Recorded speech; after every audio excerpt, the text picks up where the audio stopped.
Woof woof. Delmar Dog Life. Solo dog today, no dog pack. Okay. Out here in Delmar, California. Going to some beaches. Surf camp's about to get out. And just have Annie today. No dogs walking. I have another dog tomorrow. Coco's tomorrow for daycare. Just got another daycare dog added. Oh yeah. So, Delmar, California. This is called Sea Cliff. Sea surf? Sea cliff? Sea cliffs. Out here, Sea Cliffs. And then next to us is Powerhouse Beach. And that's where the surf camp is. Yeah, so I do have a sponsor today before we start. Teamilia.com. Great tea, great life. Ships to your home anywhere in the US. Teamilia.com. Teamilia. Green tea, jasmine tea, black tea, Assam teas, powdered milk teas. Wonderful teas shipped to your home in the US. Okay, so this is Delmar Park next to the beach here, overlooking the ocean. And I just have Annie with me today. City of Delmar. So, talking about tipping through the app. On Rover and tipping onto the app.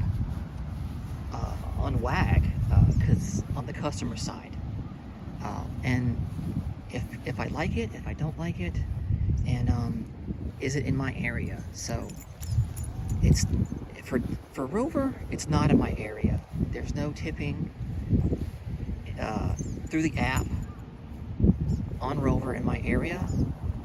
I tried to make a booking through WAG on the customer side to see what it was like and to see how it operated. And there was tipping in the app on that one app. It asked me to pre-tip on WAG, kind of like if I were bidding on, I guess WAG you can bid for you can bid for people to come to you. So like as a customer, if you don't, you can either search through as a customer and find the sitter in your area, or you can bid on it with the pre-tip. And that's, you can say it's a, gratuity, so my question is, I don't know how that works with WAG. So I know on Rover it's not in my area, and one customer has asked me, mentioned, oh, okay, I'll tip you on the app. I guess, because customers kind of assume that everything is on the app, and if they don't have any cash, it just makes it feel awkward. So I didn't correct him, because I prefer cookies. And so as a customer, I feel on the app, pre-tip, if you're hiring the sitter and then their rate, and at the end, I guess you can add a gratuity. So what I'm wondering is, does that come out of my Rover fee, 20%? Does WAG keep 40% of your tips? In that case, then I feel that is really unscrupulous. Is that even legal to keep tips like that? And used, what's supposed to be a tip to subsidize your income? So I don't believe, so that's why. In Rover, I don't believe that happens. And WAG, I haven't used it, so I don't know. So it opens up questions like that. Does the sitter, the walker, get all of that money? That if it's going to be through the app on the tip? Again, like I said, I prefer cookies. My rate is a little bit higher because I do solo dogs, and I only have 1 or 2 dogs stay over, and that's filtered out, so my rate kind of reflects that. And I only have smaller dogs because my dog is, 10, 11 years old now, and she's starting to show signs of senior aging, so I've got to be really careful about what kind of dogs stay with her. So that's how I adjusted it. So my rate's higher, and so I don't really expect like dollar tips, you know, because in this area, in a place where you have access to a world-class beach like this, you know, world-class surfing. This is a giant surfing event coming up here, and I have my kids surf camp here, and like people want to be here. It's not cheap to stay here. It's a vacation destination. It's not cheap to stay here. So people expect, you know, there's going to be a price. Come over here, Annie. It's not. Let's let them get by first. So railroad crossing, pedestrians only. So my rate reflects the real estate values of what I have to pay for mortgage to live in this zip code. And so, you know, people have a higher income bracket than me. Has somebody tipped yet? Besides tip me in cookies? Wait, no, I think one person did before, and gave me $20, and I told them it goes to my son. So I prefer it in person and cash because it goes directly to my son. So that way I don't keep his tips. I don't keep my son's tips. And if it's through the app, then it gets paid, it goes to my account, and I gotta separate it out. So that's kind of how it is. It's you know, in this family-run business of dog walking and dog sitting, dog care. That's what I provide, is care for your dog in my home, in my condo. And they get daycare trips like this. They get to visit a place like this, Powerhouse Beach, and, you know, get a walk on the beach with your dog. This is still a dog-friendly beach here. This part is still dog-friendly, on leash. Not this time of year, so she can't go on the beach right now.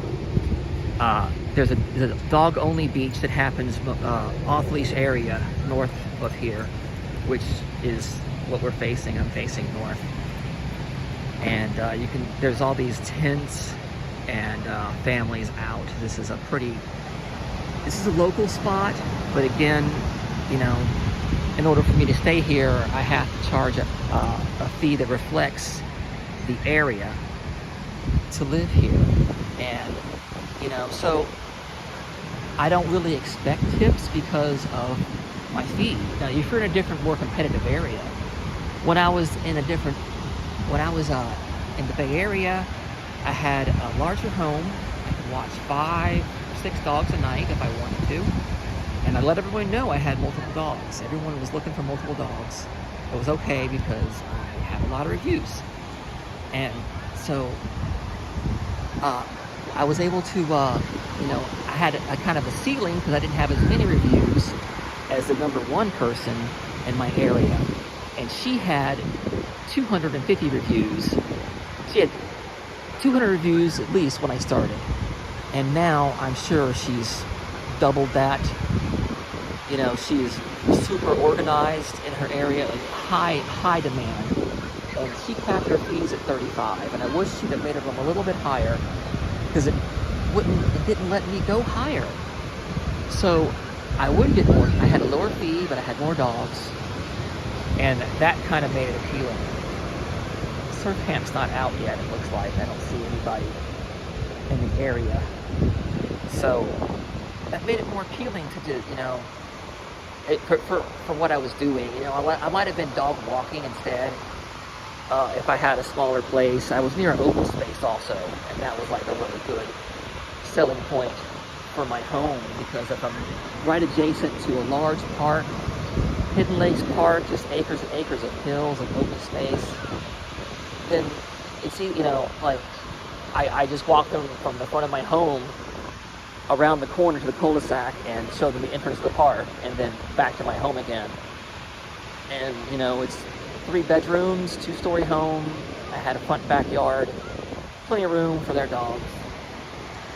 Oh, hey, let's go over here. And so that was easier to do that. so, and I would get more tips, and it would be okay. And I was on 2 platforms. I was on Dogwalking and Rover, and Dogwalking got sold to Rover, and they brought all my reviews over. So now I have like more reviews from both platforms. So I'm hoping, you know, something happens with that, and I hope I can tell you which company I feel I want to win right now, because the company that I have 180 reviews with, I would prefer over the company that I have 0 reviews with. And I'm hoping, you know, another topic is to stay on app and don't go off app because of fees. We'll go on that topic later, but it ties in to tips and gratuity. If any of these platforms are going to guarantee that sitters and walkers get 100% of their tips, then I guess I'm kind of okay with having tipping through that platform.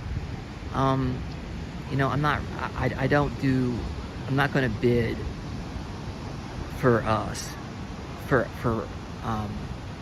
bookings. You know, I do a really fair service. I provide, your dog is on vacation, much like Annie is right now. I try to provide a vacation-like atmosphere while you're gone. And, you know, low capacity, so it reflects that, so I can't do any biddings for bookings. And if it's a matter of that, you know, tipping, I don't want it to supplement my income at all. I want it to be, I mean, some areas might need it, but I just want to be on the strength of the skills that I have as somebody who cares for a dog. And cookies are awesome. You know, cookies are amazing. That's when I really know that they're happy. You know, they might give me a couple bucks when they bring the cookies, when they bring like something from Hawaii, like or whatever. You know, I got these little Hawaii mugs. I got so much Hawaiian candy from people, and that's how I know that they were happy with the photos that I gave, and, you know, the communication throughout the whole trip, and, you know, pictures with their dog, with Annie. Come on, Annie, let's go. And that's how I know that they're into it, you know, that's how I know they're happy. And so if it comes to my area, and it hasn't on my platform, because I have not begun working on other platforms. I have applied on other, like Handlr. I got approved for Handlr, so I'm gonna look into Handlr and see how that, if there's any bookings there, because that's like an Apple store. People come from the Apple store, and it was like high on the use, and it's also more designed for independent professionals instead of working. You know, it's designed to I think it's kind of a mix between Rover and timetopet. Timetopet is a software where you pay the membership, and then you find your own customers on Nextdoor and Facebook groups and such. And then I think Handlr they'll list it on theirs, but, you know, you bring your own customers, and I think it's a transaction fee to use the software each time. So I think it's like a flat fee, and I want to find out more about that. Okay, it looks like Surf Camp is about over. So teamelia.com, great tea, great life. Green tea, jasmine tea, matcha tea. Teamelia.com, Teamelia, Teamelia. Great tea, great life. Woof woof.